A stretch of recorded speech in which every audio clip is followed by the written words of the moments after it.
dengan Allah itu nomor satu itu syukur. Syukur itu di atas takwa. Di Quran itu ada fattaqullaha la'allakum tashkurun. Jadi takwa itu supaya ke derajat syukur.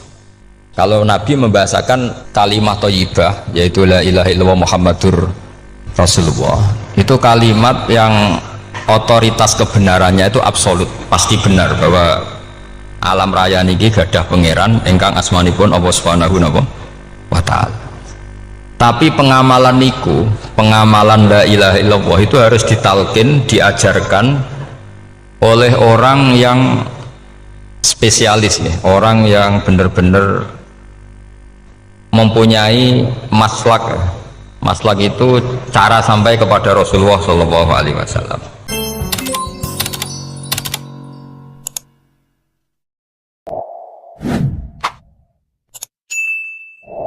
Bismillahirrahmanirrahim. Alhamdulillahirabbil alamin. Wassalatu wassalamu ala asyrafil mursalin sayyidina Muhammadin wa ala alihi washabbihi ajmain. Amma ba'du. Dengan Allah itu nomor satu itu syukur. Syukur itu di atas takwa. Di Quran itu ada fattaqullaha la'allakum tashkurun. Jadi takwa itu supaya ke derajat syukur. Kalau Nabi membahasakan kalimat thayyibah yaitu la ilaha illallah Muhammadur Rasulullah, itu kalimat yang otoritas kebenarannya itu absolut, pasti benar bahwa alam raya niki gadah pangeran ingkang asmanipun Allah Subhanahu wa ta'ala.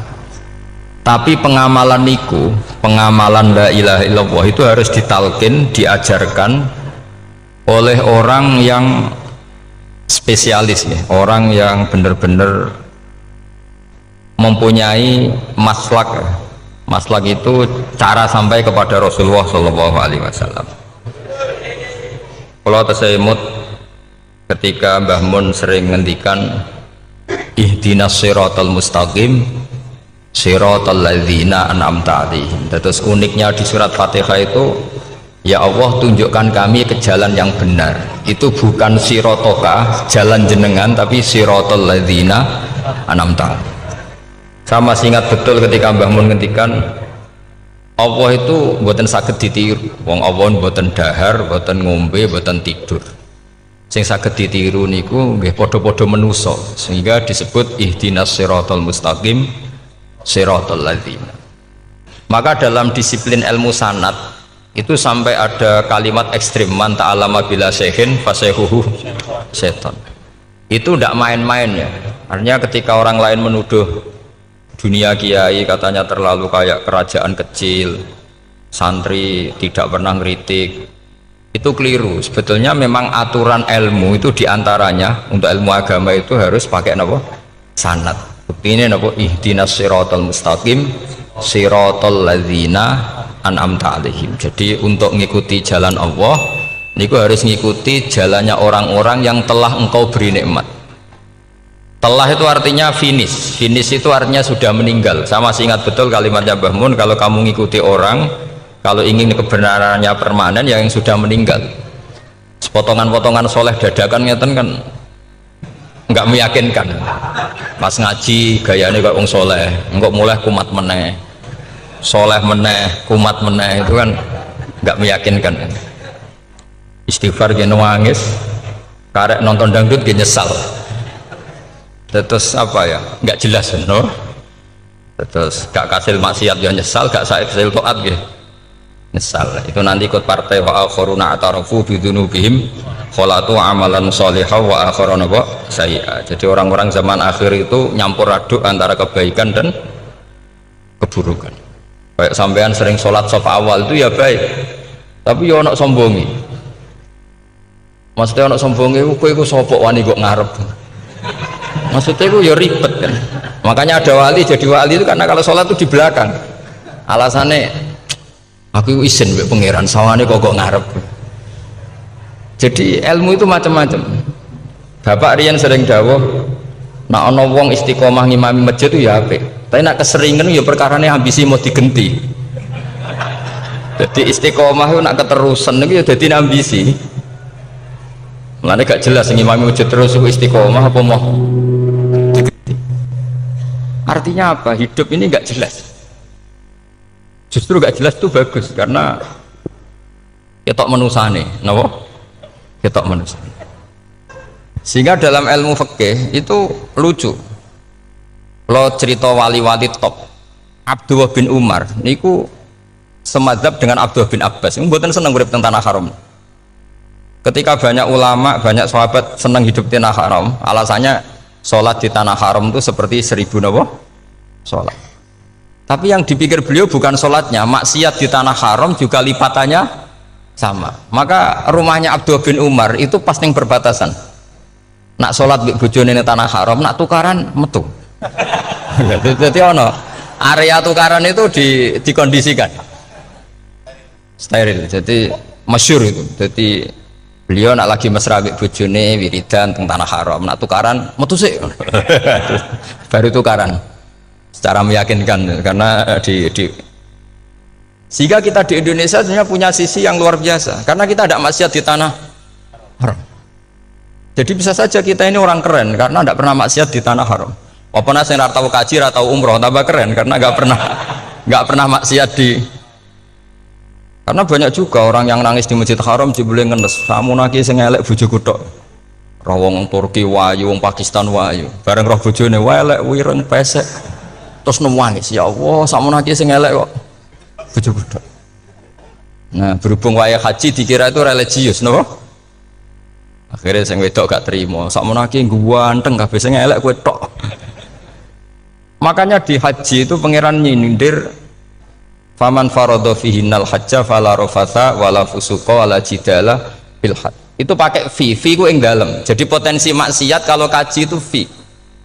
Justru pas haji itu pas potensi maksiat. Wong tenggene matof niku nggon tawaf niku. Wis masyaallah wong ayu ki pirang-pirang, wong ganteng ki pirang-pirang. Terus mari geger, mergo rebutan ngambung hajar macam-macam. Jadi pulau suwon ijtihad, dia napa ijtihad itu harus kita dengar. Jadi di antara mazhabnya ulama termasuk Abdullah bin Abbas itu nempat di Taif. Taif itu dari Mekah 3 jam. Alasannya nggak ingin kalau terjadi apa-apa di tanah napa haram. Kita tahu Ibnu Abbas itu mengalami konflik politik dengan Abdullah bin Zubair. Itu ekstrim betul konflik berdua beliau. Akhirnya beliau milih di tanah haram.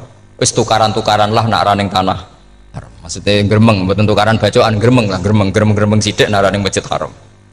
Artinya jangan kira orang di Indonesia terus ndak hebat, ya hebat, punya sisi nggak maksiat di tanah haram. Ya misalnya sholat kok ngarep nang Masjid Haram, jebule salate ya Allah sini wong. Wis kok ngarep paling afdol, jebule paling keliru coba. Mulai takbir yo keliru plus seudon. Haji Indonesia nu nak sofa walu niate rada elek. Sudah sih mau coba bismillah tau ora tau tak gua ngarep gitu. Menurut kalau yang kesekian kali ditanya gitu. Jadi niate gua ngarep kepengen ngetes sudah sih mau coba bismillah tau ora. Lha ngapain wae salat atau wae seudon. Bantah-bantahan. Aku krungu dhewe tau gua ngarep pancen ra maca. Sing gak guri ora maca tapi lonton ora caku gak ngarep ya kepengen krungu nyatane ora. Jadi gak ngarep. Terus kedua niate iku balapan ngambung Hajar Aswad. Jadi sholatnya gak ngarep. Sekali salam langsung melayu ngambung Hajar Aswad. Iku niat apik niat elek ra roh, tapi tidak semua yang di sofa walu niatnya baik. Tapi niat tidak baik itu kadang baik. Itu saking apiane pangeran. Kalau kenangan cerita dari Mbah Mun yang paling saya kenang itu gini. Dulu ono santri nakal. Ya jadi ora dulu tok saiki luwih akeh, tapi sawangannya cerita kan kudu dulu karena sejarah itu syaratnya harus diomongkan dulu. Jadi aku rada kecewa mbek sejarah itu dulu ono santri nakal. Saiki luwih akeh. Niku kepengen nginceng ninge mergo ning wayu. Niku dhisik jarang ning sepeda motor ngalor ngidul ning pasar Bangilan jarang. Dadi nek kepengen roh iku kudu dadi bakul banyu. Terus bakul banyu karena satu-satunya cara roh wong ayu kudu dadi bakul banyu. Nyamar. Jauhnya ngisine ning jero jeding. Ya kadang ya roninge rajil bapan macam-macam. Kiai ini wali tenan, bukan wali debutan, bukan wali senior, namun wali betul. Nah, sama saya jadi wali kan terus rono kuota wali, segelem ragelem jumlahnya supaya tetap ada terus diangkat nonton mawon wali. Itu bertahun-tahun. Kiai ini ngerti, seneng, mergo digratisi, dikai rego murah. Kiai ini ngerti, nah iku niate elek. Suatu saat gak ada perkembangan. Santri ini mulai gremeng karena nggak direspon, diceluk bagi ini. pentok anakku. Nggih Yai. Kowe salat ning Masjid Haram saf awal 40 dina jamaah mbok saf awal. Nggih Yai. Kok bar tak rabekno anakku. Nggih. Seneng salat. Hari pertama ya demi dapat istri, hari kedua terus. Suwe-suwe ku ku nyaman. Betapa nikmatnya sujud, nikmati rukuk terus nyaman. Saking nyamannya itu berkebutuhan sholat di saf awal. Bukan karena cewek tadi. Bareng hari ke-40 diparani mbek kiai ini. Aja mulai tak rabekno. Loh. Mboten saged, Mbah. Jare nek wis salat 40 dina tak rabek. Oh, mboten salat diterima untuk cawe tok. Mboten. Mboten. Ngenyak uang salat diterima dijoli. Jadi orang nggak bener itu kadang ya jadi bener.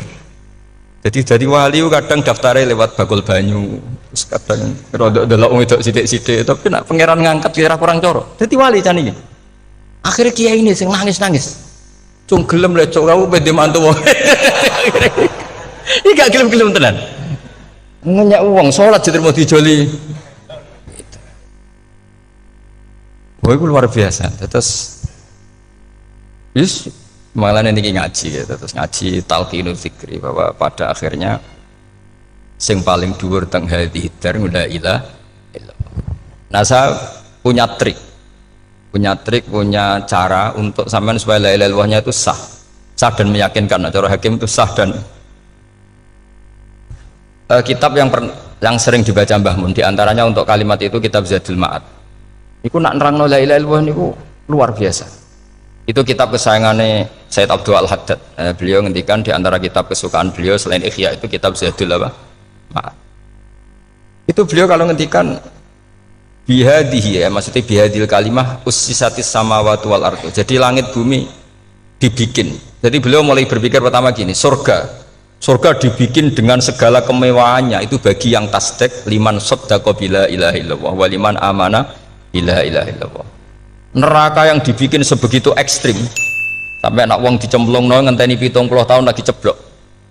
Wah, itu serah kebayang carane gawe. Entakno bego kan itu.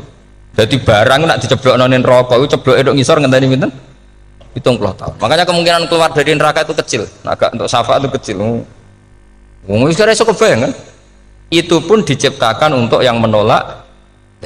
Jadi surga dibikinnya lihadil kalimah, neraka dibikin juga lihadil kalimah. Jadi hadil kalimah itu mizan, ini ukuran. Yang nerima masuk surga, yang menolak masuk neraka. Hisab juga gitu, ada hisab itu ya karena kalimat la ilaha illallah. Orang kafir itu nanti tidak dihisab. Nah cara Ibnul Qayyim, atau saya nggih ngoten. Ulaikal ladzina kafaru bi ayatina rabbihim wa liqaihi fahabitat a'maluhum fala nuqimu lahum yaumal qiyamati wasna. Ya lucu tuh, masuk Fir'aun dihisab.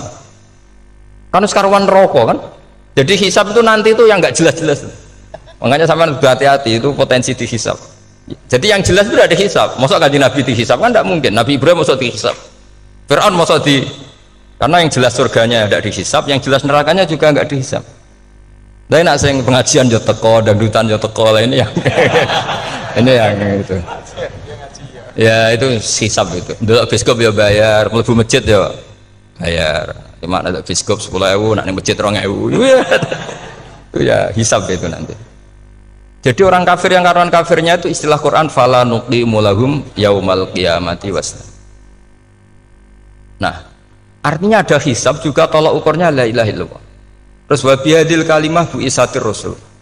Karena kalimat ini rasul diutus untuk melatih la ilaha illallah. Jadi kalimat ini luar biasa. Tapi setelah jadi tahlil terus yang mau coba ngantuk, terus jumlahnya kakean kan, terus akhirnya gak sakral. Akhirnya lewat di komentar suwi temen. Pemenang nak sing mimpin tahlil wong tuwek terkenal suwi lagi tahlil dipimpin mbah niki sing mburi mesti sambat wah suwi mesti. itu kriminal kita, itu kesalahan kita. Kalimat yang harusnya jadi tolok ukur surga neraka itu ukurannya kalimat itu, kemudian kita nganggap kalimat itu sebagai kalimat yang apa problem. Itu aja sampai ya. Makanya kalau suwun sing mimpin tahlil aja suwi-suwi lah. La ilaha illallah ping 3 hadir terus bar. Niku semua ijazatnya hanya 3 kali. Itu kok udah dipirang-pirang niku. Tapi nak la ilaha illallah tolong gak hadir ya tak baleni neh dadi 6. Kok gak hadir? Jebule ping 1000 pun ndak hadir. Ini yang masalah. Terus kula waca ndak ini supaya sampean ngerti kalimat itu menjadi kualitasnya bagus ndak itu karena cara pandang.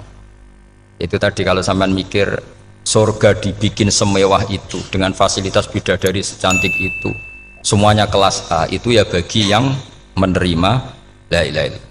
Neraka dibikin se ekstrim itu juga bagi yang nolak.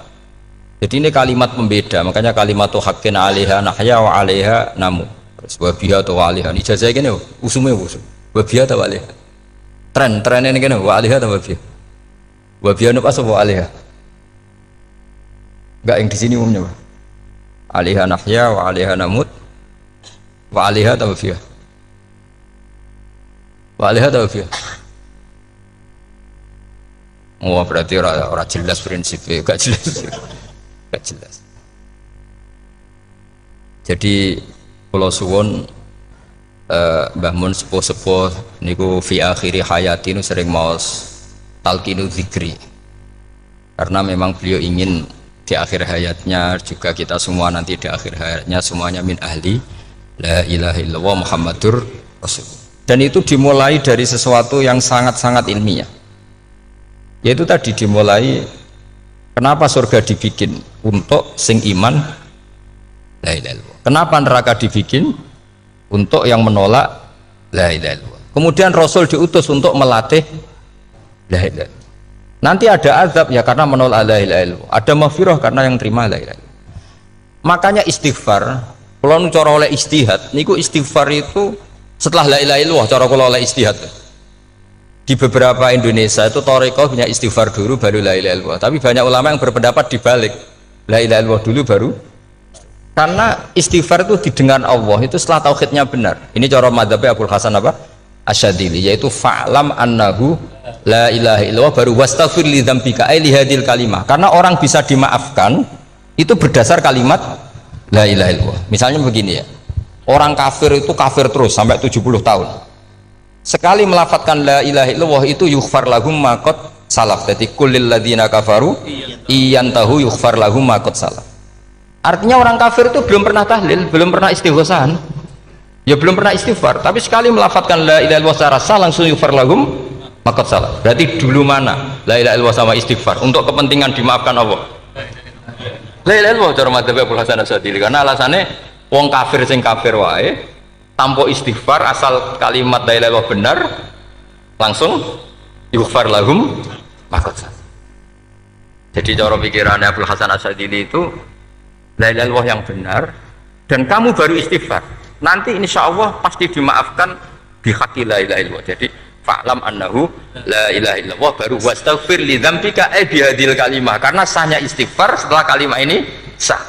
Itu orang kafir yang kafir berpuluh-puluh tahun itu langsung diberi bonus sama Allah yughfar lahum ma qad salaf. Nah, ukuran iyan tahu pakai apa coba? Hei para wong kafir nak kowe mendo sangka kekafiran, ukurannya pakai apa? La ilaha illallah. Sekali la ilaha benar langsung yughfar lahum ma qad salaf. Makanya ketika ya Ja'far Shadiq, Sayyid Ja'far Shadiq beberapa lama arja ayatin fil Quran adalah qulil ladzina kafaru iyan tahu yughfar lahum ma qad salaf. Ketika mangane kan apik siswa malaikat ya wong kafir 70 tahun Gusti mau celek lu pisan langsung jenengan sepuro mosok kula imam tahlil boten jenengan sepuro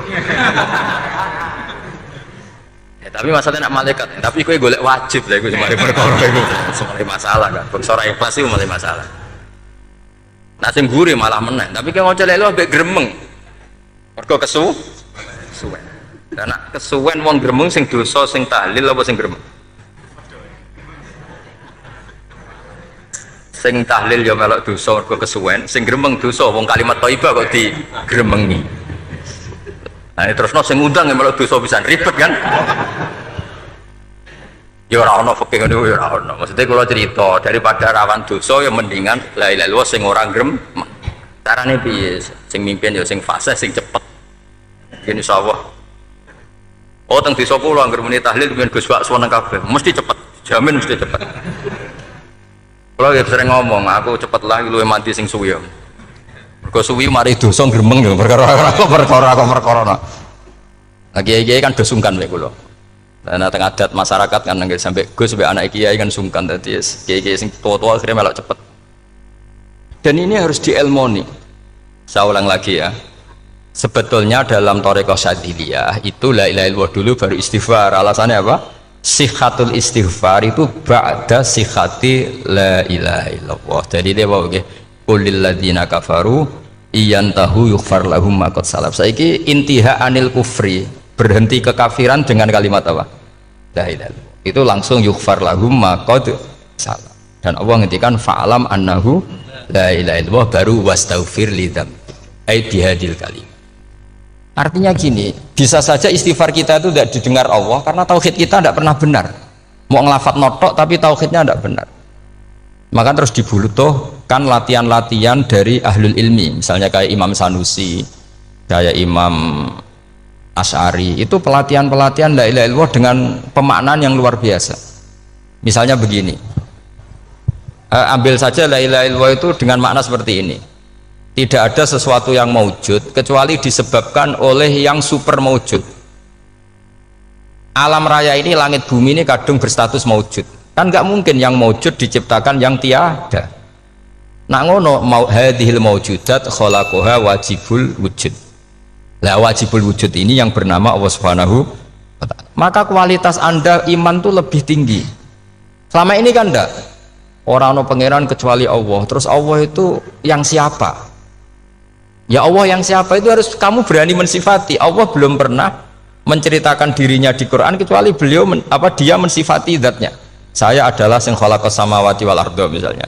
Saya adalah zat yang begini. Karena itu dengan cara itu bisa dikenali. Ya, dengan cara itu bisa dikenali. Makanya Allah itu harus kita kenali, yaitu lewat ma'rifatullah. Ibadah tertinggi adalah ma'rifatullah. Ya caranya ma'rifat tadi dimulai. Gak mungkin alam raya ini kemudian diciptakan oleh al-adam, sesuatu yang tidak ada. Pasti yang namanya maujudat diciptakan yang maujud. Karena maujud ini maujud pencipta harus super. Lah super itu bahasa Arabnya wajibul wujud. Karena pencipta harus awal.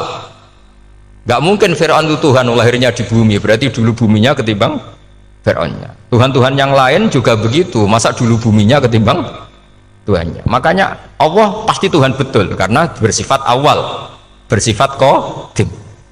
Nah kalau kamu mulai latihan gitu, iman kamu itu bil bayyinah. Dan syaratnya iman yang benar adalah bil bayyinah. Bayyinah itu jelas welo-welo. Makanya semua nabi memaklumatkan diri, qul inni ala bayyinatim mir rabbi lam yakunil ladzina kafaru min ahlil kitab wal musyrikin munfakina hatta ta'tiyahumul bayyinah. Jadi kamu harus punya otoritatif kebenaran sing sampai welo-welo itu layak balus syak wal irtiyab, sudah agak bisa ragu lagi. Nah saya khawatir kalau kita sudah tidak ngaji seperti ini, la ilaha illallah itu mau rutinitas. Pemenang nak kasiat ribet mana kan? Nak diwaca 1000 kasiat ini, nak diwaca 2000 kasiat, wah itu ngawur lagi. Saya itu kemarin ketemu banyak orang pintar lah di Jogja.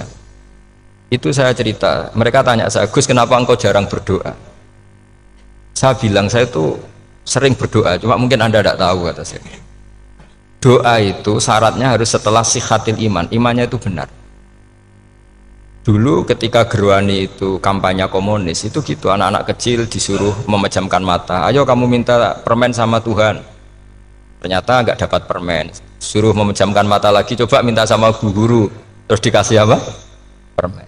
Oh berarti yang ada bu guru bukan Tuhan. Artinya apa? Kalau umat Islam ini Islam ini kamu jual dengan doa, kemudian doa dipakai tolok ukur Islam bener apa enggak, habis kamu. Banyak orang ingin jadi Kapolri, jadi gubernur, jadi apa, ngundang orang-orang kondungo. Terus nyangoni akeh gak mandi, mesti dihujat deh. Dan sing donga yang ngerti nak ramandi, potongan wong seneng duit itu kan insya Allah ramandi lah kan kira-kira gitu. Jadi korbannya itu Islam kalau terus menerus doa yang dipakai apa? Transaksi. Maka doa itu nomor 2 atau 3, nomor 1 itu ya iman tadi, ma'rifatullah itu nomor 1. Bukan doa, karena kalau doa dijadikan nomor 1 takutnya itu dipakai ukuran. Makanya ketika orang kafir minta sama Nabi, minta itu ya bahasa Arabnya doa. Untuk mengubah Mekah jadi begini, untuk mengubah Mekah jadi makmur, jadi ada sungainya, roh. Nabi gak mau. Padahal Nabi kalau doa pasti mustajab apa enggak? Tapi andikan itu diturutin, maka ukuran iman selalu pakai doa. Dan itu bahaya jangka panjang, karena Nabi pirsa pengganti beliau-beliau kamu-kamu yang nanti doanya tidak mandi, itu bahaya, itu tidak prospek cara hitung-hitungan. Iya nak zaman Nabi donga mesti mati. Nak ketika era sampean dia nak kiai tenan Pak, kalau donga ana sugih, nak ora sugih kira kiai kan ribet. Mungkin dhewe kiai ora sugih kan ribet kan. Maka kita sebagai ulama itu punya hitung-hitungan. Nah, beda dengan pakai ma'rifatullah. Misalnya begini, ini contoh paling gampang. Orang kafir itu dulu mengukur kebenaran Muhammad, mereka tentu manggilnya Muhammad. Muhammad, kalau kamu mengklaim bahwa orang mati bisa hidup lagi, coba mbah-mbah kamu yang sudah mati bangunkan. Kalau bisa berarti kamu benar, kalau ndak ya ndak. Pertanyaannya itu yang faktu bi abaina in kuntum apa? Sodikin. Pertanyaannya, ngukur kebenaran dengan cara itu yang bikin standar siapa? Nah, Nabi itu sempat terdesak karena itu dipakai ukuran. Tapi kalau pakai ilmu mantek, jawabannya lebih gampang. Ngukur kebenaran dengan cara itu versi siapa? Versi saya. Kamu benar itu kalau bisa membangkitkan orang mati. Terus dari Nabi, ya kalau versi kamu ya kamu yang membangkitkan, nanti ditanya bareng-bareng. Loh, ini kan kita seperti itu kan, kita sering. Artinya apa? Islam ini yang bisa mengawal hanya ilmu. Doa itu nomor 2, yang bisa mengawal Islam hanya fa'lam, harus ilmu annahu la ilaha illallah. Ketika orang kafir lo tanya, Muhammad kalau kamu Rasul betul, fasayir jibala Makkah, jibalu Mekah kamu jalankan kemudian jadi emas. Dan orang-orang yang mati bangkitkan, kemudian kita tanya, adinuka hakun amla, agamamu benar apa enggak? Nabi andikan minta kira-kira dituruti Allah apa enggak? Pasti dituruti. Tapi masalahnya, masa menunggu itu? Masa Allah menjadi Tuhan nunggu itu? Allah selalu Tuhan, baik orang percaya atau tidak. Makanya Allah tidak mau nuruti, karena itu jadi problem jangka panjang. Iya, kalau Nabi mustajab doanya, terus era umatnya seperti ini. Sing kiai ini bendino dalail ora mesti mandi dongane. Wis sing tirakat lah ora mesti mandi dongane. Nak bab donga niku wis padha wae lah. Misalnya mesti mandi, nak wong waras mesti dinggo donga husnul khotimah, ora dinggo golek sugih, itu mesti amatir. Nah masalahnya nak dinggo husnul khotimah bagi mereka yang kedonyan ya gak ngefek, dianggap tidak prospek. Panjang kan? Makanya itu pinternya Nabi, nomor 1 itu al ilmu, fa'lam annahu la ilaha illallah. Lagi wastaghfir li dzambi. Gimana kalau suwon, kenapa ini cerita Mbah Mun, kenapa akhir-akhir beliau sering talqinu zikri, sering melatih zikir? Itu sirinya diantaranya bahwa kalimat ini harus menjadi kalimat super, kalimat sing alaiha nahya wa alaiha namut wa alaiha nub'ats, atau wabiha nub'ats insyaallah ta'ala minal amin. Ya itu tadi, kita sebagai kiai itu ikut menjaga ini, jangan sampai kalimat ini membosankan. Tahlile suwi barbar segitu ono sing nyoal la ilaha illallah Muhammadur Rasulullah lane kurang panjang, wakaf ta ora terus panjang. Bahwa agama ini dimulai hatta ta'tiyahumul bayyinah. Jadi sesuatunya harus benar-benar sampai jelas. Orientasi para ulama dulu itu cara menerangkan la ilaha illallah itu sampai difahami an bayyinatin. Makanya semua nabi memaklumatkan diri kul inni ala bayyinatin mir rabbi. Sampai di situ. Dan semua cerita-cerita di tafsir Jalalain di apa-apa itu ukuran kebenaran itu lam yakunil ladzina kafaru min ahlil kitab wal musyrikin namun fakina hatta ta'tiyahumul bayyinah. Monggo. Maka semua kita itu harus punya kecakapan untuk merangkai dalil. Kalau ada pengalaman saking kitab-kitab turos, kitab-kitab dulu. Itu ketika beberapa ulama ditanya, dulu ketika ulama-ulama dulu berdebat tentang apakah imanul muqallid, imannya orang yang tidak bisa berargumentasi tentang Tuhan itu diterima apa enggak, rata-rata ahli sunnah bilang diterima, tapi tetap dengan catatan itu potensi goyah. Itkul man qallada fit tauhidi imanu lam yakhlu min tardidi. Tapi ternyata ulama-ulama itu prakteknya juga mengajari masyarakat supaya ada sedikit dalil atau kepastian logika. Masyhur itu ulama dulu ketika tanya orang-orang Arab, orang-orang desa, Ya Arabi, bima arafta rabbak. Kamu kok tahu kalau Tuhan itu ada, itu gimana? Jawabannya mereka meyakinkan. Al-ba'ratu tadullu alal ba'ir wa atharul aqdam yadullu alal masir. Ono tletonge sapi ya mesti ono sapine. Ono atharul aqdam, artinya ono tipake wong liwat ya mesti ono sing liwat. Sehingga itu sudah dianggap cukup kalau ada makhluk ya ada khalik. Artinya terus menjadi gampang ketika Allah ngendikan misalnya am khuliqu min ghairi syai'in. Mosok hadhil makhluqat sing maujudat kemudian khalaqahal adam. Itu kan enggak ketemu akal. Maka termasuk kekaguman saya sama kitab Fathul Bari sarahnya Bukhari itu ngendikane wa hadza sing inda ahlil mantak yusamma iltidzadzan aqliyan, bahwa agama ini harus ada kenyamanan secara akal. Kalau Nabi membahasakan wajadah halawatal apa?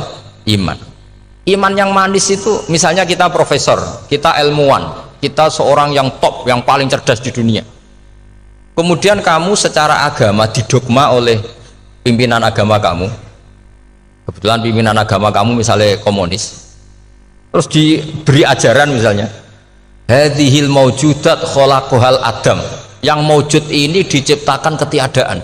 Kan mungkin profesor lah mesti stres. Piye wong Adam kok ciri utama ketiadaan ya layu asiru saya tidak ngefek. Bandingkan dengan misalnya kita goblok lah, petani lah, wong paling goblok lah misalnya diajari bumi ki ono mbah wonten, terus sing gawe bumi ono ya ono, wong barange ono kok sing gawe ra ono. Lebih gampang. Lah itu cara Fathul Bari hadaddin itu mudah sekali, sahlah qoriba. Kalau dalam baca Said Abdul Haddad itu hadil kalimah sahlah qoriba. Salah qoriba itu enak difahami karena ya sudahlah, kalau hadil maujudat ya khalaqahal maujud. Berhubung maujud ini maujud khaliq ya wajibul wujud, kira-kira maujud super lah atau kausa prima atau apa. Jadi segampang itu lama menerangkan tauhid. Nah khawatir saya kalau penjelasan seperti ini sudah hilang terus mau wong takok kasihate nak maca sakmene paket ngene, nak sakmene paket ngene. Lah anak ramadi terus mental. Jute la ilaha illallah ya ngobos. Nah ini kan jadi tersangka. Makanya saya tadi bilang, saya berkali-kali saya belajar tauhid, belajar ilmu mantek, itu kepentingan saya hanya satu, supaya orang familiar dengan logika la ilaha illallah. Itu tadi mulai yang pelatihan kelas ringan, yaitu tadi al-ba'ratu tadullu alal ba'ir wa atharul aqdam yadullu alal masir, sampai pelatihan yang agak berat, tapi sebenarnya tidak berat-berat banget. Karena tadi am khuliqu min ghairi syai'in, masa kalian semua yang sebegini hebat maujudat kemudian kamu disebabkan oleh sesuatu yang tiada. Iku mbok sampean profesor lah iku ora iso logika, wong barang ra ono kok nyebabno. Al-aqdam ya dulu alal masir. Jadi ono teledong ya mesti ono sapine. Ono kipak tracaane tak kaki ya berarti ono sing barli liwat. Artinya hadil alam ini atharun min athari qudratil. Sekolah suwun, kalau mau maca sanad talqinu dzikri dari Mbah Mun, dan saya berharap kita ini saling menopang. Makanya saya Gus Yofur itu sering belajar mantek sampai belajar usul fikih, karena nggak bisa kita tanpa ditopang ilmu-ilmu seperti itu, nggak bisa, karena banyak khurafat, banyak syubhat. Termasuk penumpang paling gampang adalah Anda berislam secara senang, secara ceria, supaya tidak kepikiran nyuwun sewu pindah agama atau pindah ke yang macam-macam. Makanya diantara rumusnya Islam itu raditu billahi robba. Raditu itu puas, sampai cari di kamus, ridho itu puas, marem. Ojo mbok maca di pangeran Allah pah-pah. Makanya kalau berharap jenengan jangan sering berdoa, nanti gampang kecewa.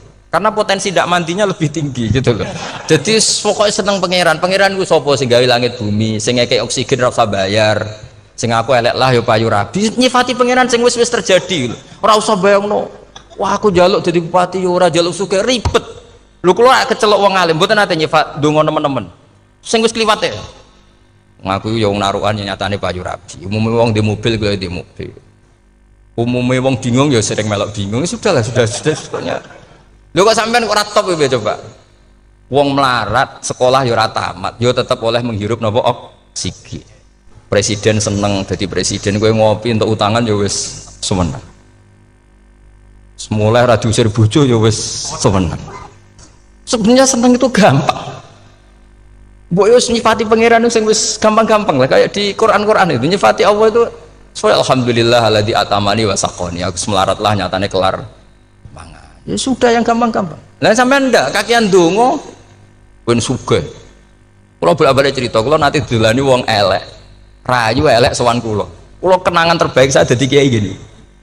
Gus kula dongakno dadi sugih. Tenane, Mbak? Nggih, tak critakno. Nak bojomu iku sugih. Sing pertama ditata apa? Omah Gus ya, omah ditata. Suwe-suwe mobil ditata Alfa. Terakhir sing dievaluasi ku sampeyan. Omah wis apik, mobil wis apik, sing elek apa? Bojo mesti sampean kena evaluasi. Iku wis mesti ya. Akhirnya Srasito. Jadi kula nu nate bully tiyang terbaik lah. Kenangan saya terbaik jadi kiai ini gini ku. Akhirnya iya Gus. Kan enggak mungkin omah suwapi, mobil suwapi. Coba yang kamu evaluasi apa tuh? Mulai artinya sudah lah, tidak usah kepengen itu dikurangi lah. Hubungan kita dengan Allah itu mensifati itu insya Allah pasti lebih indah. Ya misalnya kita Islam ya alhamdulillahilladzi hadana li hadza ma kunna linahtadiya laula.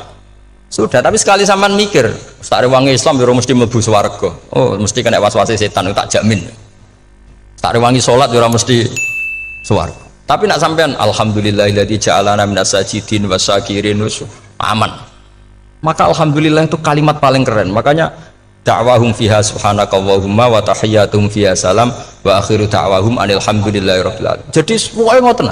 Sore pura usah kakek jaluk. Karena potensi ndak mandi itu tinggi. Sampean ndak kutub, ndak ahdal, ndak abdal, ndak apa saja. Wis donga wis umume wong-wong lah. Dunia hasanah fil akhirati hasanah wa qina adzabannar. Hasanah mbok piye artine pokoke hasanah.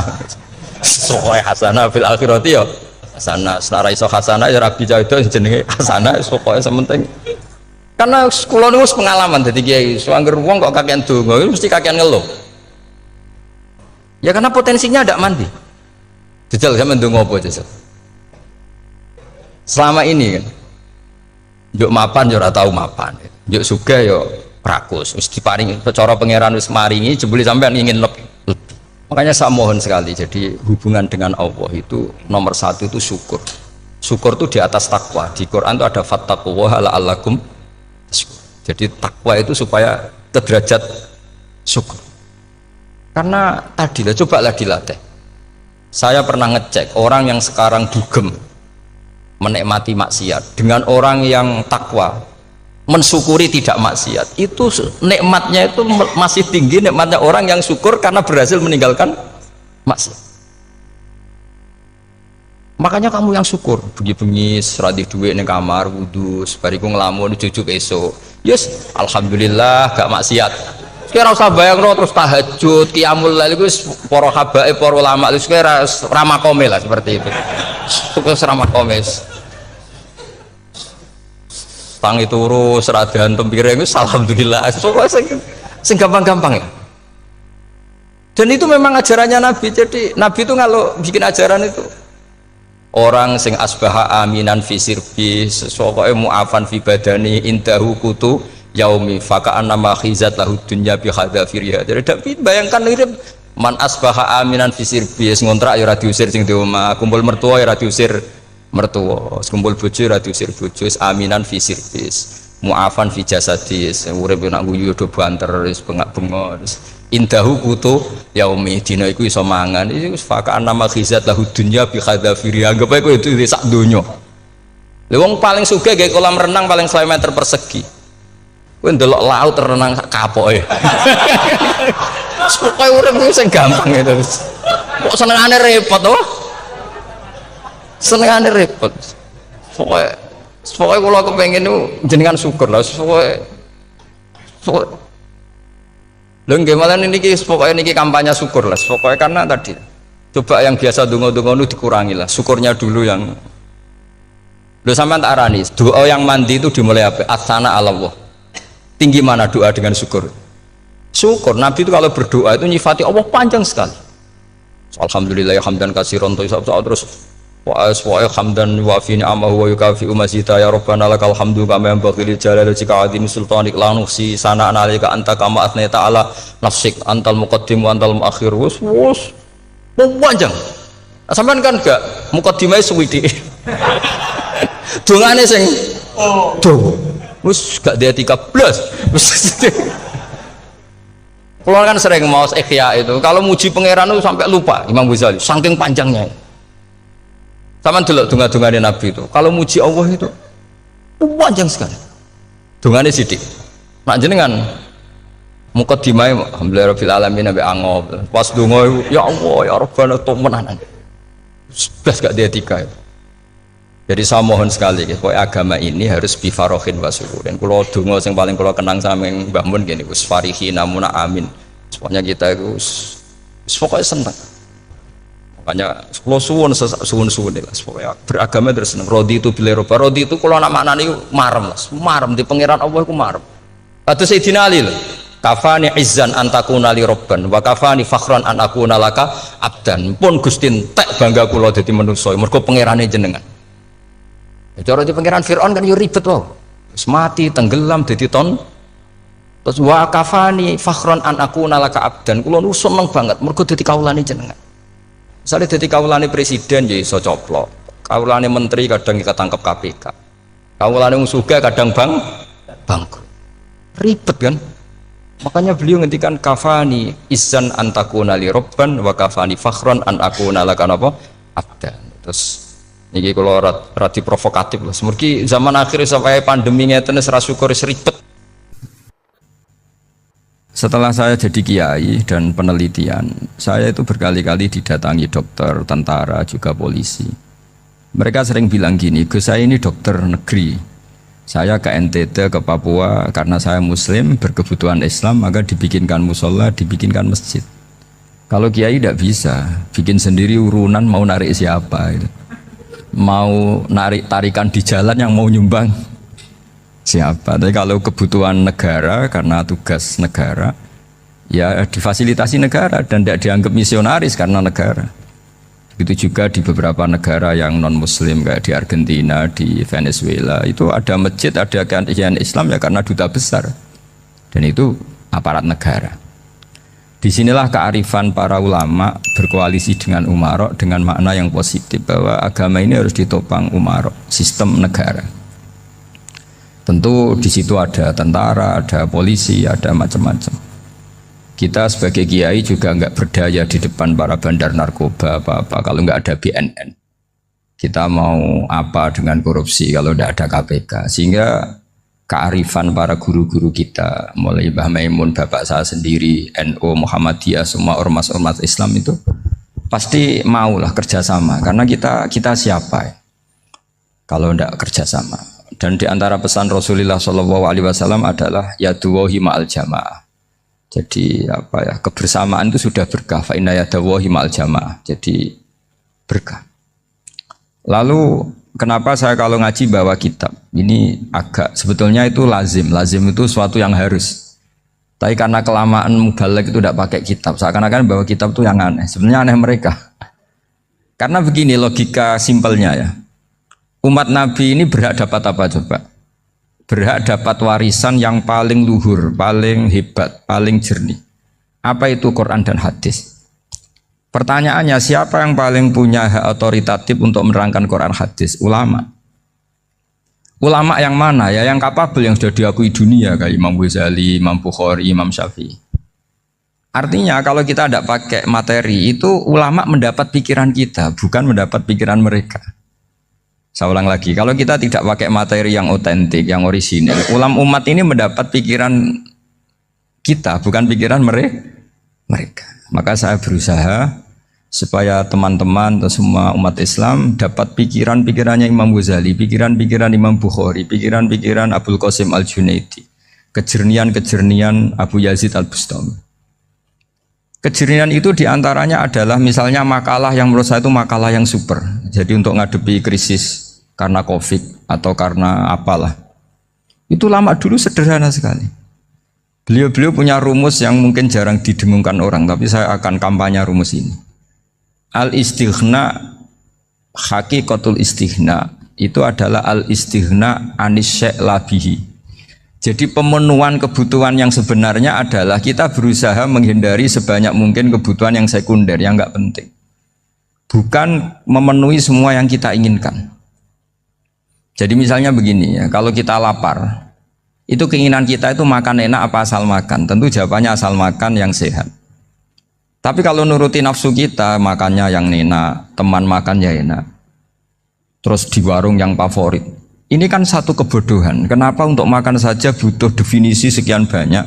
Yang kita harus kecewa, warung favoritnya bisa sudah tutup, atau kita ke sana harus macet, ribet. Yang benar-benar arif dan bijaksana itu adalah al-istighna anisya. Sesuatu yang tidak mendesak itu jangan jadikan kebutuhan. Sehingga kalau kita puasa misalnya, semua makanan itu enak karena kita sangat lapar. Sehingga Abul Qasim Al-Junaidi ketika ditanya, ma'idamu to'am, lauk makanan itu apa? Jawabannya lucu, alju, lapar. Kalau kamu lapar ya semuanya enak. Ini sudah mulai hilang. Kita bilang makan enak itu ya sate, ya gulai, ya pizza yang kita senang. Akhirnya apa? Untuk nikmatnya Allah itu kita jadi ribet. Apalagi yang orang-orang fasik harus ditemani perempuan yang tidak halal misalnya, atau harus ada ajudan, ribet. Nah pertanyaannya, orang yang ribet sama yang nggak ribet itu pinter mana? Pinter yang nggak ribet. Nah ini kearifan-kearifan yang mulai hilang. Lalu siapa yang bisa mewarisi itu? Ya ulama. Jadi ulama itu cara berpikir sebenarnya simple. Makanya mereka sering kalau tahajud itu, di antara makalah Sayyidina Ali paling terkenal dan yang menjadikan beliau punya derajat yang luar biasa itu adalah kafani izzan antakuna li robban wa kafani fakhron an akuna laka abdan. Ya Allah, saya ini sudah begitu mulia, begitu terhormat dan sangat-sangat terhormat karena yang menjadi Tuhan itu Engkau. Jadi rumus pertama itu karena menjadi Tuhan itu Engkau. Hanya Tuhan yang abadi, Tuhan yang pertama, artinya Tuhan yang al-awwal. Coba ya Allah, kalau saya ini punya Tuhan Fir'aun, punya Tuhan mati jadi tontonan lagi, itu kerennya di mana coba? Andaikan kita punya Tuhan Fir'aun, atau punya Tuhan yang asal-usulnya manusia, apapun hebatnya manusia itu, kita punya Tuhan manusia itu. Tuhan yang lapar, yang kalau nggak makan mungkin pingsan, mungkin bisa kena COVID, nanti Tuhannya diisolasi. Kayak apa? Makanya ketika Tuhan Allah menyindir ketuhanan selain Allah itu, Allah hanya menyindir dengan kalimat sederhana, kana yakulanit to'am, yang kamu tuhankan itu masih makan. Artinya kalau nggak makan ya lemes. Jadi lama-lama ada orang gini, alhamdulillah tadi Tuhan mampir ke saya, kelihatannya lapar, setelah tak kasih makan sehat lagi. Susah nggak punya Tuhan yang seperti itu. Beda dengan Tuhan kita. Tuhan yang nggak butuh makan, nggak butuh minum, al-qayyum, zat yang berdiri sendiri tanpa butuh yang lain, al-awwal. Sebelum ada langit bumi sudah ada Tuhan kita yaitu Allah. Bandingkan dengan Tuhan-Tuhan yang dipertuhan yang lain, yang adanya setelah bumi, misalnya Fir'aun dan sebagainya. Sehingga Sayyidina Ali pertama jadi kebanggaan apa? Kafani izzan antakuna li robban. Saya ini keren betul karena punya Tuhan yaitu Engkau. Tuhan yang lahul asma'ul husna, Tuhan yang semuanya punya kebaikan, punya keabadian, punya keagungan. Terus wa kafani fakhron an akuna laka abdan, dan saya bangga sekali karena saya menjadi hambamu. Kalau saya jadi hambanya Pak Rektor ribet kan? Sudah tak hormati ternyata nanti tidak rektor. Ya kan ribet kan? Terus pokoknya ribet. Jadi budaknya manusia itu ribet. Makanya ada seorang wali datang ke temannya yang jadi presiden atau jadi raja. Datang ke situ karena tidak punya uang, mau minta uang karena temannya raja. Setelah sampai sana ternyata temannya ini karena orang soleh pas berdoa, ya Allah saya minta ini, minta ini, minta ini. Terus si wali tadi pulang. Tanya, kenapa kamu pulang? Ternyata dia sama, masih minta-minta kayak saya. Jadi sederhana deh. Sama-sama minta kamu, minta zat yang kamu mintain katanya. Jadi dulu itu orang itu sebegitu dekat dengan Allah. Sehingga si raja ini terus ketemu wali tadi tanya, kenapa kamu menyepelekan saya padahal sekarang saya raja? Terus ditanya sama wali tadi, karena temannya, kalau kamu di padang pasir tidak bisa minum dan harus minum 1 gelas, dengan ongkos kamu harus mengasihkan semua kerajaan kamu demi minuman itu. Pilih mana, minuman apa tetap jadi raja? Ya saya milih bisa minum. Saya tidak raja tetap hidup, tapi kalau nggak minum mati. Bagaimana Anda bangga dengan satu kerajaan sing la yusawi kak samain, yang tidak sama dengan segelas air. Jadi artinya terus mereka melihat jadi raja itu ya biasa, jadi presiden biasa, jadi rektor biasa, karena mereka biasa berlogika hakikatul izzah itu ya taqarrub ila Allah, yang benar-benar terhormat itu ya dekat dengan Allah. Begitu seterusnya mereka bikin paradok-paradok yang aneh, tapi itu menjadi pelajaran. Bapak saya Ki Nur Salim itu senang baca anekdot Nasiruddin Koja. Itu kalau bikin orang-orang aneh, itu dia datang ke satu pesta, pakai baju lusuh, pakai sarung lusuh atau celana lusuh, sama Sohibul Bait yang punya acara dibiarin.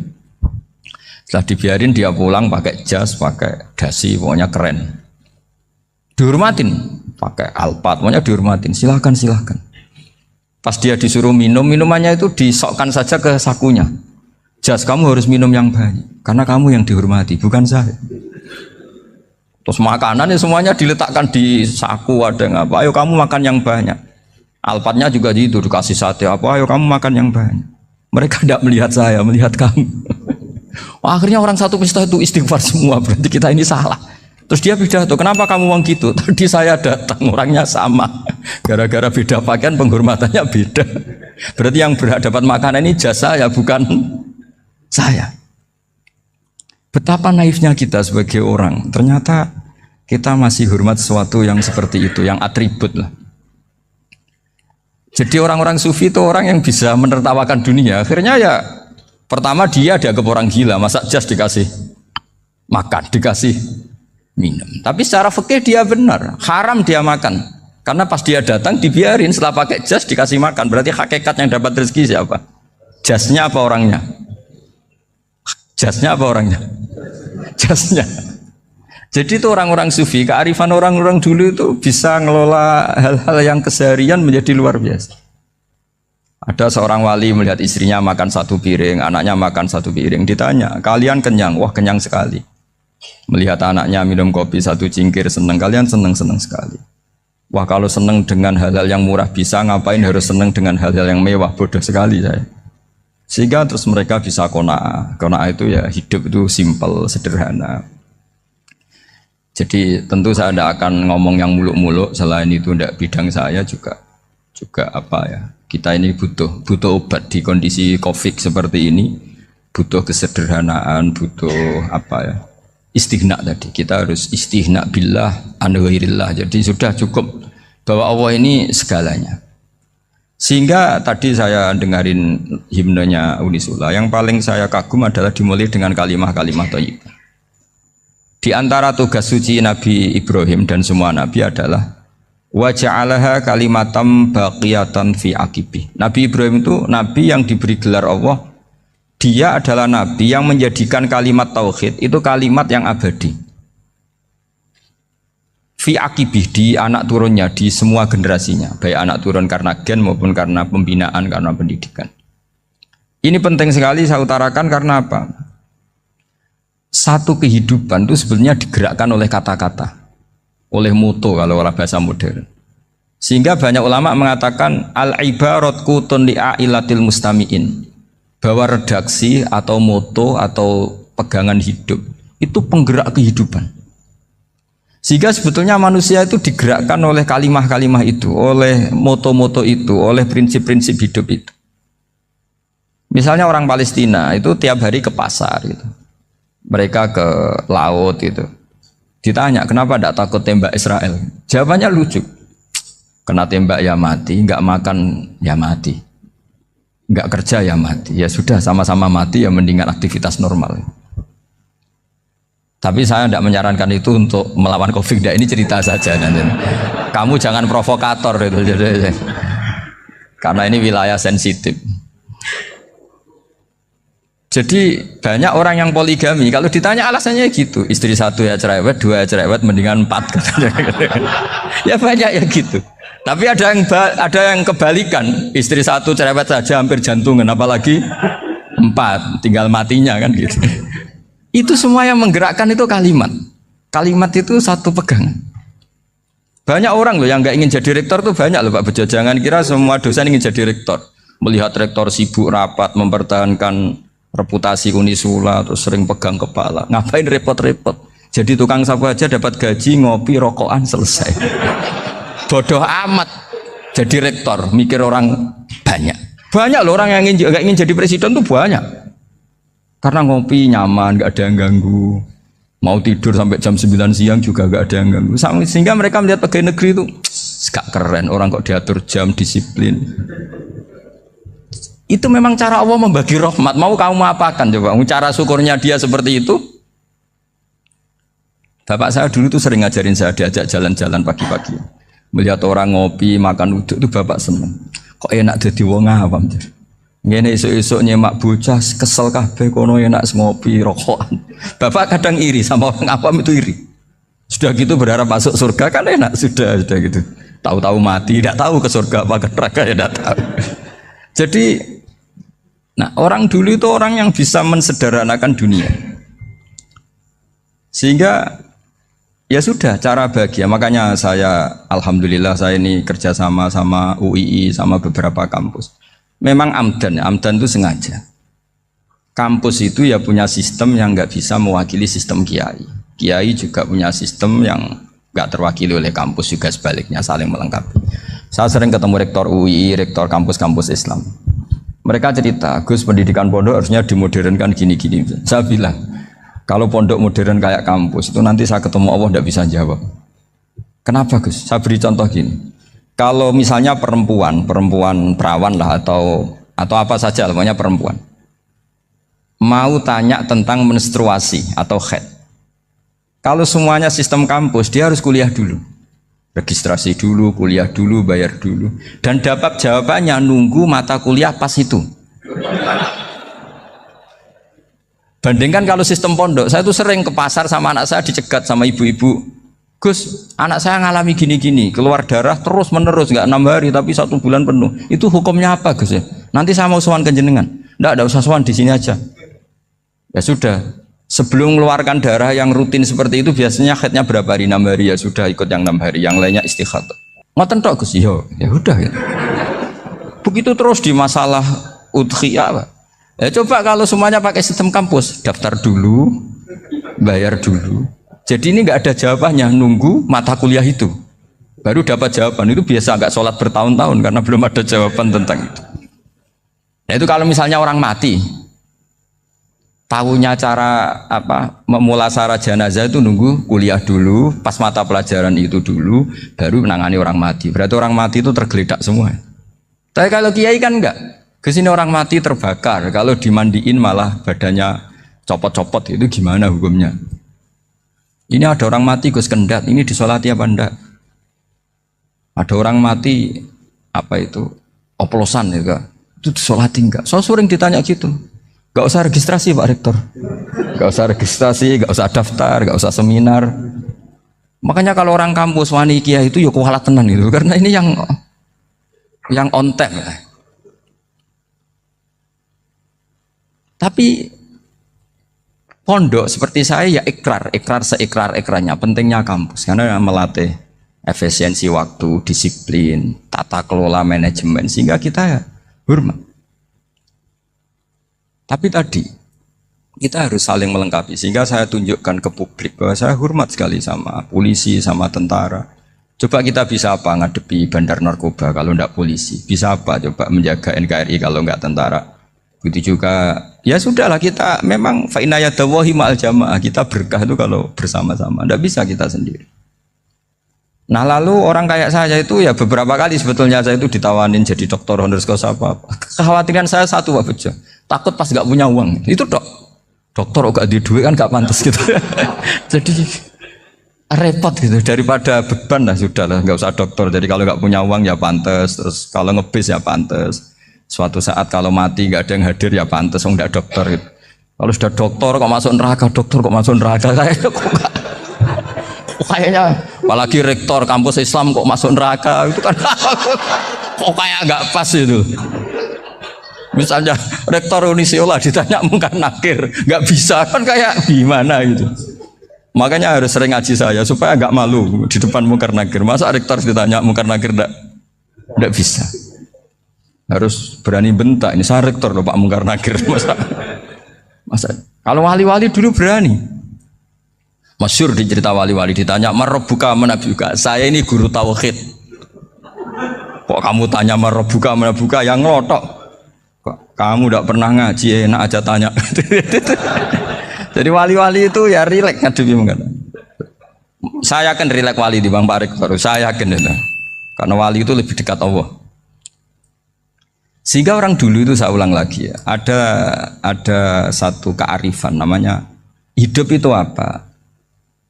Hidup itu adalah cari sebanyak mungkin supaya hidup itu tidak tergantung pada banyak hal. Sehingga misalnya cara berpikir orang-orang modern itu sebenarnya banyak orang-orang ilmuwannya nggak ngagumi Amerika. Bukan karena angkuh ndak. Untuk mempertahankan kebesaran negara sebesar itu, kebutuhan listriknya besar, kebutuhan tentaranya besar, kebutuhan apa? Sementara negara kayak Venezuela atau Swiss kebutuhannya ada banyak. Pertanyaannya, yang tergantung dengan banyak hal sama yang tidak tergantung banyak hal, itu pinter mana? Kalau dibalik pertanyaannya gitu, negara-negara maju itu tidak keren kalau dibalik pertanyaannya. Orang yang untuk mempertahankan eksistensinya banyak, butuh banyak hal, dengan yang tidak butuh banyak hal, itu pinter mana? Orang yang bahagianya nunggu jadi dokter, nunggu jadi kiai besar, kiai viral, dengan orang yang bahagia cukup dengan ngopi, itu pinter mana? Tapi kalau dibalik pertanyaannya, orang yang tahunya nikmat hanya kopi, dengan nikmat yang banyak, pinter mana? Makanya Mbah Mun tuh kalau guyon itu lucu. Aku iku sakake ambek wong desa sing mlebu swarga. Saya dulu eskal mlebu swarga kok disakeni. Akhirnya beliau memberi penjelasan. Wong desa iku roe pakanan enak, iku mau kopi mbek uduk. Lah swarga iku mau nuruti sing dikarepno. Akhirnya semua mangan wis ngopi, nguduk, ngopi ora roh pakanan liyane iku ora roh. Nasi mandi yo ora roh, pizza yo ora roh apa-apa. Terus saya bilang, wah lah niku nak nganti selera tentang wanita cantik. Iku juga sederhana. Rodok pesek ya wis cantik, rodok ireng ya wis. Apa bidadarinya seperti itu karena saking enggak pengalamannya. Jadi surga itu kan nuruti apa yang diinginkan. Kira-kira keinginan orang kampung kalau di surga itu apa coba? Makanan apa coba? Ya nak senengnya ketemel gemblong itu. Artinya malaikat lebih suka nangani surganya orang-orang kampung di Bang Pak Rektor. Ini sudah ribet ini. Makanan apa saja sudah dicoba ya. Terus kalau di mall tahu orang macam-macam, seleranya macam-macam pasti. Enak mana kalau sampai jadi malaikat pelayan surga? Suka ngelayani orang kampung apa yang orang kota? Orang kampung kan. Jadi ya itu guyon ya, guyon tapi itu menjadi pikiran kita bahwa orang yang banyak kebutuhan itu sebetulnya banyak kebodohannya karena menggantungkan kebahagiaannya dengan banyak hal. Makanya Imam Syafi'i ngendikan istighna itu apa? Al istighna anisya'i. Yang dikatakan kecukupan adalah berusaha sebanyak mungkin banyak hal tidak kamu butuhkan. Bukan memenuhi semua kebutuhan kamu karena nafsu kamu ini tidak ada batasnya gitu. Kalau kamu penuhin nggak akan selesai. Itu ada perempuan yang kurang cantik itu minta doa saya, Gus doain suami saya kaya, terus tak guyonin, terus nggak minta. Kalau suami kamu kaya, yang pertama dirubah itu apa? Rumah Gus, supaya rumah saya bagus. Kedua apa? Mobil, supaya mobil saya bagus. Nanti yang dievaluasi itu kamu. Mobil bagus, Alphard, rumah mewah, istrinya kamu pasti itu dievaluasi. Langsung nggak usah sudah gini aja kan. Jadi pertama yang dievaluasi itu kaya itu coba kalau suami kaya itu yang dievaluasi pertama rumah ya, rumah ganti. Setelah itu apa? Mobil. Kira-kira berikutnya akhirnya harus bagus nggak jadi. Nabi Ibrahim itu pernah minta umur panjang. Keren umur panjang. Sama Allah nggak dijawab. Datang orang tua gitu mertamu ke Nabi Ibrahim. Terus disuguhi dikasih kurma. Apa itu? Kok kurma apa? Anggur yang sudah matang sekali. Sudah dimakan. Setelah dimakan meler keluar lagi. Dimakan lagi meler lagi. Terus Nabi Ibrahim masuk lagi ke kamar. Ya Allah doanya tak cancel. Nanti kalau saya tua kayak itu. Jadi Allah itu nggak jawab langsung tapi ngirimkan itu. Akhirnya ya Allah nggak jadi. Nanti takut itu. Saya pernah ngalami jadi kiai tadi, ada ibu-ibu ya kurang ya nggak pati cantik lah. Suaminya tuh miskin sekali. Minta doa saya supaya kaya. Bareng tak kasih pertimbangan itu udah nggak usah nggak jadi. Jadi itu kearifan. Tapi kearifan ini harus kita tanamkan. Saya nggak bisa membayangkan Indonesia yang besar ini, andai kan tidak ada qanaah, nerimo ing pantum. Coba sekarang ada Covid. Andai kan Indonesia tuh kayak Perancis. Saya beberapa kali punya tamu orang yang hidup lama di Perancis, bahkan dapat istri orang Perancis. Itu dulu nggak begitu mencintai Indonesia. Tapi setelah di Perancis 2 tahun, wah Indonesia hebat. Di Perancis itu kata dia kalau cerita, semua kebutuhan masyarakat itu dibebankan ke negara. Apa saja minta negara, apa saja nyoal negara. Sementara Indonesia, coba kalau Indonesia mengalami seperti ini kok tidak ada qanaah rimo ing pantum, bisa kios Indonesia. Orang miskin nyalahkan negara, kelaparan nyalahkan negara, apa saja. Tapi barokahnya dididik kiai, jogeman nyalahno wong liya. Urip pun romo ing pandum, diame. Sampai gak ngerti kalau Covid. Banyak tuh orang-orang kampung itu, orang lugu-lugu itu. Mbah niki saking Covid, salam ning Covid, muga-muga umure panjang. Dikira Covid itu nama orang yang ahli sosial itu. Mbah niki dana saking Covid. Matur nuwun sampekno salamku, muga-muga umur panjang. Bingung kan yang nganterin ini. Ini gimana yang mau menjelaskan? Memang nggak paham, ribet kan. Tapi saya pastikan bahwa dengan keadaan seperti ini kita bahagia, kita stabil, itu jelas barokahnya kalimat tadi, moto tadi atau pegangan hidup tadi. Makanya disebut al-ibarat qutun li'ailatil mustami'in, bahwa redaksi atau kata-kata atau pegangan atau filosofi hidup, apalah namanya itu adalah penyemangat. Penyemangat. Karena kata-kata ini memang luar biasa. Ketika sahabat perang demi kebenaran, zaman itu ya pasti benar karena yang dibela Nabi. Dulu itu kan enak zaman Nabi, yang dibela mesti benarnya, musuhnya mesti salahnya. Sehingga dulu itu memang harus tegas. Kalau sekarang mau tegas gimana? Yang kamu bela tidak mesti benar, musuhnya tidak mesti salah. Ribet kan kalau misalnya saya tukaran sama Pak Rektor, kamu mau bela mana kan bingung. Saya tidak mesti benar, saya tidak Nabi. Pak Rektor apalagi nggak mesti benar lagi kan? Ribet kan? Jadi kalau kita mau perang sekarang itu mau pede gimana? Enggak. Makanya banyak ulama sekarang tuh mau tegas tuh nggak berani karena ya banyak hal yang abu-abu lah wilayahnya. Misalnya pilihan presiden atau pilihan bupati, pilihan menteri. Kamu mati-matian bela itu, yang kamu bela tidak mesti benar, musuh kamu tidak mesti salah. Misalnya pilihan bupati, wah ini kabupaten ini baik kalau bupatinya ini, yang satu bilang ini, terus tim suksesnya kamu tanya, kamu yakin? Ya tidak juga. Lah kenapa semangat? Kan saya botohnya, paling alasannya ya itu aja, bukan yang lain. Beda dengan zaman Nabi, nabinya mesti benar, Abu Jahalnya mesti salah, kan enak aturan mainnya jelas. Singkat cerita dalam perang itu banyak sahabat yang ngalami luka, ngalami apa gitu. Kemudian curhat ke Nabi, ya Nabi gara-gara derekkan jenengan, ngikuti jenengan saya harus ngalami seperti ini. Ngiranya orang itu diapresiasi sama Allah keluarnya. Ternyata sama Allah gak diapresiasi. Malah diturunkan ayat intakunu ta'lamuna fa innahum ya'lamuna kama ta'lamun wa tarjuna minallah malah yarjun. Kalau kamu sakit karena perang, orang-orang kafir itu ya sakit, itu saja berani padahal demi kekafiran. Wa tarjuna minallah ma la yarjun, padahal kamu punya nilai lebih yaitu berharap kepada Allah yang mereka tidak punya. Saya jadi kiai itu ya kadang mangkel. Karena yang benci ya benci, yang seneng itu ngel-ngel loh kayak Pak Bejo. Jadi semuanya ribet. Nah iya, yang benci ya ganggu, yang seneng ya ganggu, tambah nemen. Seribet. Tapi kalau sudah ingat bandar narkoba, mereka berhadapan dengan polisi, kadang ditembak karena kesalahannya terlalu fatal. Antar persaingan mereka juga bisa tembak-tembakan karena merebut pasar narkoba. Itu saja mereka berani. Kok kita yang jadi kiai kadang dicium tangannya, dihormati gak berani, hanya takut apa ya, musibah-musibah kecil lah, atau problem-problem kecil. Lah iya, kalau kita bandingannya gitu. Kalau kamu mau tahajud kedinginan, itu masih nanti dihisab Allah itu gitu. Maling ayam itu keluar malam-malam, hanya dapat ayam. Itu gak takut dingin. Ya gak takut digebuki masa. Kamu mau tahajud saja takut dingin. Makanya nanti hisabnya orang soleh itu nanti dijajarkan orang dolim. Terus diperbandingkan. Wah itu habis kamu kalau itu. Jadi misalnya Unisula mau rapat, tapi ini malam, kalau malam dingin nanti sama masuk angin.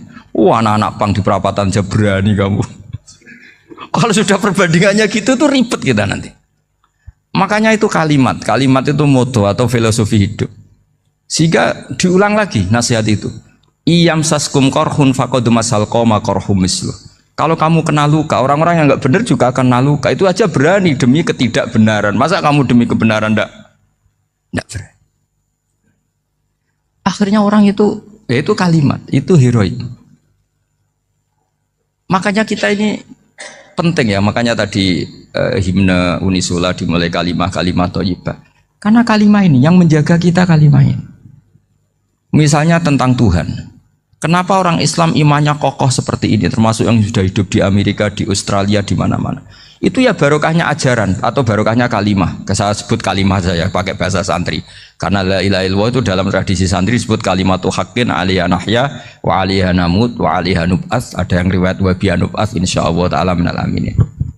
Kenapa mereka di mana-mana meskipun sekolah di Amerika, di Australia, bahkan di Uni Soviet tetap mukmin? Itu barokahnya ajaran yang benar. Allah itu siapa? Tuhan.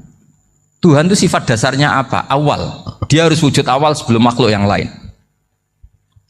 Sehingga ketika ada negara yang maju, yang tertib, manajemennya tertib, masyarakatnya makmur, tapi punya Tuhan yang tidak seperti itu, tidak awal, itu sudah gak nyaman.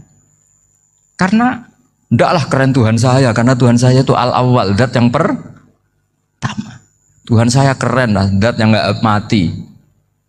Tuhan yang gak mati, yang gak pernah mengalami kematian. Sehingga tontonan atau yang dilihat kenikmatan-kenikmatan yang lain ini tidak mengubah dia pendirian tentang Tuhan. Karena mantapnya satu kalimat tadi bahwa Tuhan itu ya harus satu, harus awal, harus tidak mati, tidak rusak, tidak mengalami apa-apa yang membahayakan. Sehingga ketika ditawarin Tuhan yang lain meskipun menjanjikan secara finansial atau kemakmuran, mereka gak tertarik. Itu coba, itu barokahnya makmur apa barokahnya ajaran? Barokahnya ajaran. Sering negara Islam itu kalah makmur dengan mereka, tapi barokahnya ajaran ini tetap apa?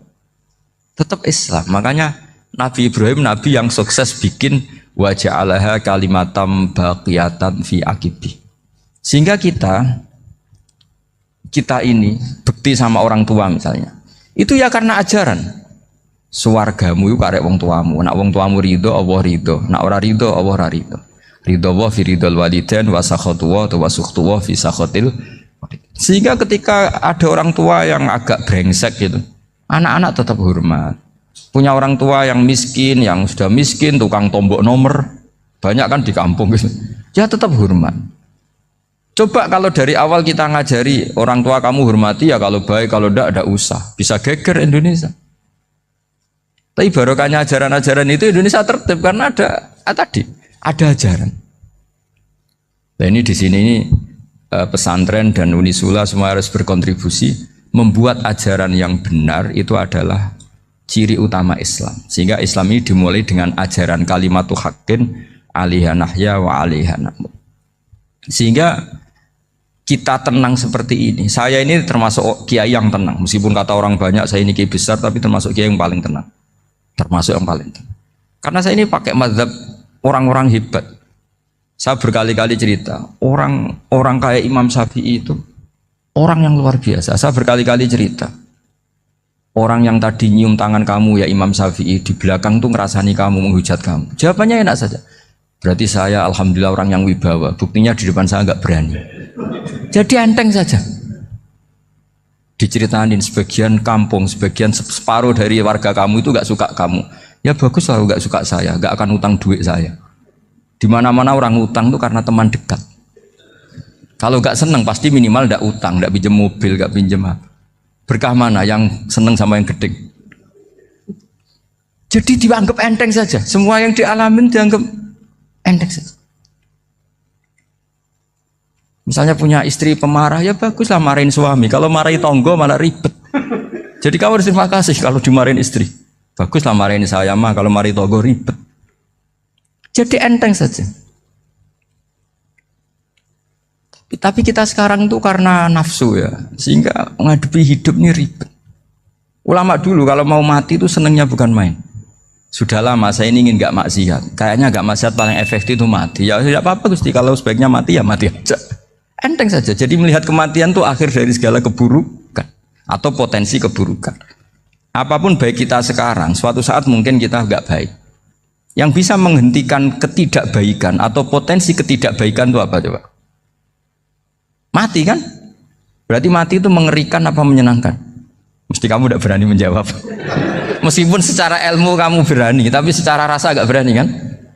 Saya ulang lagi ya, yang bisa menghentikan keburukan atau potensi keburukan itu apa coba? Apa? Kematian. Berarti kematian itu menyenangkan atau menyusahkan? Apapun kamu tidak berani jawab karena kamu agak-agak duniawi itu kelihatannya. Tapi secara ilmu, kamu tahu kan kalau mati itu tidak buruk-buruk banget. Karena apa? Itu akhir dari segala keburukan. Sehingga Nabi ngajarkan kalimat itu begitu luar biasa. Allahumma ahyini maka natil hayatu khairan li wa tawaffani maka natil wafatu khairan li. Nabi melihat dunia itu begitu indah. Ya Allah, kalau saya ini hidup, anggap saja hidup ini ziyadatan li fi kulli khairin, menjadi modal saya menambah segala kebaikan. Jika suatu saat saya mati, anggap mawon rohatan li min kulli syarrin, itu akhir dari segala keburukan saya. Sehingga mati hidup ya baik karena di situ kita bisa berkontribusi beramal soleh. Mati juga baik karena mengakhiri segala keburukan. Nabi nate ngendikan lagi, ajaban li amril mu'mini inna amrahu kullahu khair. Orang mukmin itu mengagumkan, semuanya baik. In asobathu na'ma syakara fakana khairan lah. Kalau baru dapat nikmat, dia syukur, maka itu baik. Wa in asobatu dharra sabara. Kalau dapat masalah mereka sabar, itu juga baik. Sehingga orang mukmin dua sisinya pasti baik. Itu juga kalimat, maksudnya moto atau pegangan hidup. Nah berikut ini saya beri contoh, ini kenangan saya, ini contoh terakhir. Masalah jadi orang terkenal maupun tidak. Di sini dicontohkan Imam Ghazali di halaman 367 di kitab saya 367, juznya 3 di kitab Ihya Ulumuddin. Di sini beliau cerita betapa untuk menjaga ikhlas sebaiknya orang itu tidak terkenal, tidak syuhrah, tidak terkenal. Oke, itu kita sepakat ya, karena kalau terkenal mungkin orang dipaksa publik dengan tanda kutip untuk selalu berbuat baik, tapi karena jaim lah, jaga image atau apa. Tapi ketika dibalik pertanyaannya, kamu rela yang terkenal itu orang nggak benar, sementara yang orang benar itu nggak terkenal. Lalu masyarakat tahunya yang tidak benar. Kalau pertanyaannya dibalik gitu, orang baik wajib terkenal enggak? Kalau pertanyaannya dibalik seperti itu. Dokter yang benar tidak terkenal, yang malpraktek terkenal. Kamu ingin kondisi seperti itu? Gak ingin kan? Kampus yang bagus gak terkenal, kampus yang bagus gak terkenal, yang gak bagus. Nah, artinya apa? Gara-gara olah kata, olah pikiran, ini logika jadi rubah. Lagi-lagi apa? Jawaban itu ada di kata-kata sebetulnya. Makanya bab-bab seperti ini tidak usahlah kita berdebat, berpolemik. Sebaiknya orang itu humul, menutup diri, apa sebaiknya orang terkenal, itu nggak perlu seperti itu. Sudah terserah Tuhan saja. Makanya saya mulai dulu ngaji sampai sekarang itu ya tidak punya punya ikon tertentu atau punya website tertentu, enggak. Sudah terserah pangeran. Sudah saya juga tidak sok suci materialistik atau enggak, ya tidak mikir saya. Bukan apa-apa ya, karena saya ini kiai, jadi biasa urusannya sama Allah, tidak sama makhluk. Jadi pusing kalau sama sarah-sarahnya makhluk itu pusing. Meskipun rektor kalau nasihati saya pasti tidak saya terima, itu tetap makhluk, itu sudah ada ngefek kalau saya itu sudah ada itu. Bukan karena saya sombong, ya memang makhluk betul gitu, bukan cuma nasibnya bejo aja, tapi makhluk tetap makhluk. Saya beri contoh ya. Ini makalah yang ditulis Imam Ghazali. Ya, i'lam aslahaka Allah anna aslal jah wa intisarus sayyid atau sayyidi wal istihar. Wa huwa mazmum itu. Balil mahmudu al khumulu illa man saharahu wa ta'ala linasri dini min ghairi takallufi talabi syuhrati minhu. Jadi kalau kamu ingin ibadah kamu selamat ya kamu jangan terkenal. Tapi resikonya adalah kalau kebaikan itu tidak terkenal maka enggak dikenali. Kalau enggak dikenali berarti masyarakat hanya punya percontohan yang tidak baik karena yang baik tidak terkenal. Jadi itulah ulama-ulama dulu. Jadi apa-apa itu dibanding-bandingkan. Kemudian nanti kelihatan jawabannya itu kelihatan. Jadi ulama dulu itu biasa ngarang misalnya afatun nikah, sisi negatifnya nikah. Harus ngurmat istri, harus macam-macam, kalau terlantar itu ya dosa. Seperti tadi Pak Marsudi cerita, kalau orang ngapalkan Quran itu takut lupa, kalau lupa itu jadi dosa. Pertanyaannya, kalau semua orang takut lupa, takut dosa, semua orang nggak hafal Quran karena potongan-potongan lupa. Cara berpikir tidak seperti itu. Kalau berpikir ya namanya hafalan ya inginnya hafal, kan nggak ingin lupa. Lah nanti kalau takdirnya lupa karena hal-hal yang dimaklumi oleh syariat itu enggak yang termasuk dosa. Yang dosa itu lupa takliwiri udhrin syar'iyyan, lupa yang tidak ada sebab yang apa? Syar'i. Tapi lupa bawaan EQ-nya tidak bagus. Lupa bawaan sering dibentak. Oh itu enggak masalah karena bawaannya orang tertekan itu ya lupa. Coba kamu hafal Quran. Terus punya kredit jatuh tempo. Pas hari itu aku yakin enggak cerdas sudah. Itu bawaannya orang tertekan tuh pasti lupa. Jadi ya saya teruskan ya. Jadi terus ada makalah yang sangat bagus sekali tentang itu. Saya baca ya. Wa yadullu ala dzalika anna Allah azza wa jalla amaral anbiya'a bi idharil amali lil iktida wa khassahum bi mansibin nubuwah. Wala yajuzu ayyudhunna bihim annahum khurrimu afdolal amalen. Jadi orang yang terlalu mendewa-dewakan khumul itu menutup diri. Oke itu baik karena dengan khumul, dengan menutup diri Anda tidak riya, Anda tidak pamer. Tapi kata Imam Ghazali, kamu juga harus ingat di antara syaratnya Nabi itu harus mengumumkan kalau beliau itu seorang Nabi. Harus memaklumatkan kalau beliau seorang Nabi supaya bisa diikuti. Caranya sholat harus diumumkan sehingga Nabi itu mengatakan harus jamaah. Karena dengan cara jamaah itu bisa shollu kama ra'aitumuni usolli. Coba kalau Nabi sholatnya nggak diperlihatkan, kamu harus sholat yang benar. Caranya gimana ya Rasulullah? Itu rahasia. Bingung nggak kira-kira? Bingung nggak? Ya misalnya amal rahasia selalu lebih baik. Terus ada pertanyaan, Nabi ngendikan kamu sholat yang benar. Caranya gimana Nabi? Ya itu rahasia. Terus gimana coba? Tapi Nabi ngendikan apa? Shollu kama ra'aitumuni usolli. Ya sudah kamu sholat, niru saya sholat. Berarti Nabi sholatnya diperlihatkan apa disembunyikan? Diperlihatkan. Jadi begitu juga saya berkali-kali bilang, orang tahu kalau itu bidan ya berdasar tulisan itu bidan. Tahu kalau itu dokter gigi ya itu dokter gigi. Jangan sampai gara-gara tidak ada tulisan mau beli alat bangunan di dokter gigi, mau periksa gigi di toko bangunan. Gara-gara apa? Nggak ada maklumat. Nah, di sini ulama-ulama selalu memaklumatkan dirinya. Termasuk Imam Ghazali ketika ngarang kitab dinamai Ihya Ulumuddin, bahwa kitab ini bisa menghidupkan ilmu-ilmu agama yang mulai hilang. Begitu seterusnya. Jadi ini ngaji ya. Jadi orang itu harus ngerti ya. Jadi jangan nuruti emosi sendiri atau logika sendiri. Bahwa saya suka humul, ya monggo, agama Islam menyediakan sarana itu. Uzlah itu ya punya sisi kebaikannya sendiri. Tapi syuhrah terkenal asal tidak nuruti nafsu juga punya sisi kebaikannya sendiri. Setidaknya umat ini punya satu master kebaikan yang mudah diakses. Tapi tadi saya ulang lagi, jangan karena hadun nafsi, jangan karena kepentingan pribadi. Makanya di sini disebutkan wa yadullu ala dzalika ay ala syuhrah anna Allah ta'ala amarul anbiya bi idharil amal lil iktida. Allah selalu memerintahkan para nabi kalau ngamal kebaikan ya harus dimunculkan supaya bisa Ditiru. Yaitu tadi kita tidak bisa bayangkan kan kalau misalnya Nabi menyuruh kamu harus sholat yang benar, kemudian sholatnya Nabi sembunyi. Lalu ditanya, Nabi saya niru siapa? Wah itu rahasia, kamu nggak boleh lihat sholat saya saat takut tidak ikhlas. Ribet kan? Sehingga jamaah itu statusnya tetap harus. Nah bedanya harus ini ulama berpendapat harus yang apa? Fardu kifayah. Tapi fardu itu maknanya harus.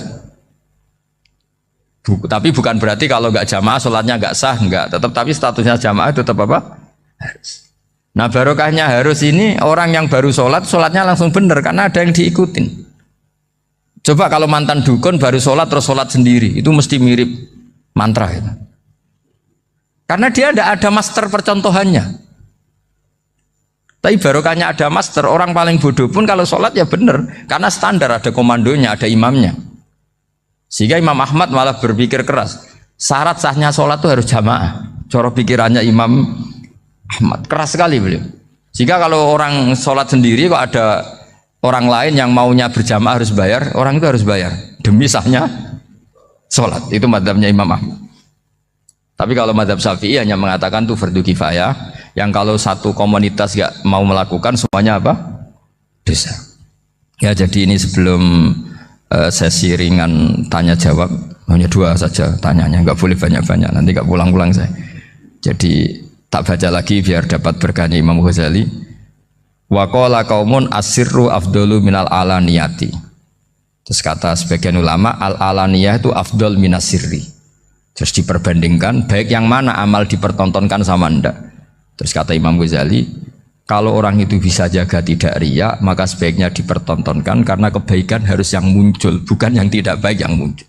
Makanya ketika memaklumatkan diri sebagai ingin jadi generasi khairah ummah, itu kalau diterjemah itu kan wow, khairah ummah, umat terbaik. Itu kan kayak agak angkuh.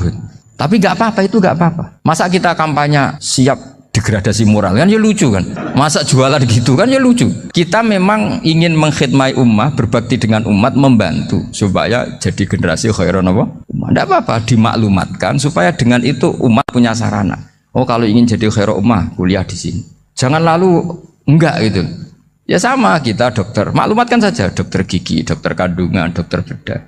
Sehingga orang kalau mau bedah ya jangan ke dokter kandungan. Jadi barokahnya maklumat ya. Jadi saya mohon sekali ini, saya sendiri sebetulnya orang yang nggak siap terkenal sebetulnya, tapi ya sudah terserah Allah saja. Kalau itu cara Allah menyebar kebaikan, ya monggo. Pokoknya kita tawakal saja sama Allah Subhanahu wa Ta'ala. Assalamualaikum warahmatullahi wabarakatuh.